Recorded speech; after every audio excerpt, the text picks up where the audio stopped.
অরিজিৎ, তোমরা যদি সরকারে আসো, তোমরা বলছো পরিবর্তনের কথা, তোমরা যদি সরকারে আসো তোমরা ডিএ মেটাতে পারবে? 100% ডিএ মেটাতে পারবে? 40,000 কোটি টাকা দেবেন এই রাজ্য সরকারি কর্মীদের?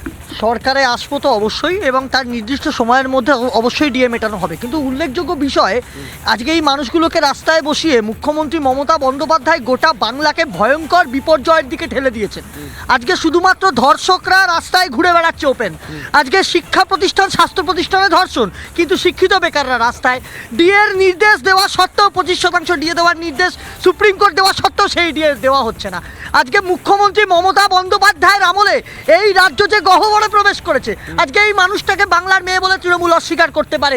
আজকে তৃণমূলের কাছে তারাই বাংলার মেয়ে যারা ওই জয় বাংলা বলে লাফিয়ে পড়ে এপাং ওপাং ঝপাং কবিতা বলে ধর্ষকদের পাশে দাঁড়ায়। কিন্তু এই মানুষগুলো যারা চোখের জল নিয়ে বা 5 মাসের বাচ্চাকে নিয়ে রাস্তায় আন্দোলন করছে নিজের হকের দাবিতে, এই মানুষগুলো তাদের কাছে বাংলার মেয়ে নয়।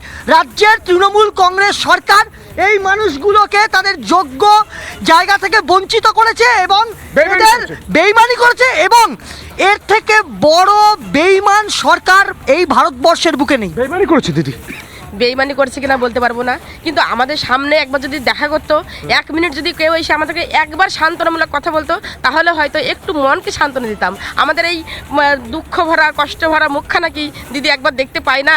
যদি একবার দিদি দেখতো, তাহলে সামনে এসে দেখতো, তাহলে দিদি এটা করতে পারতো না, এই বিশ্বাসও আমার আছে।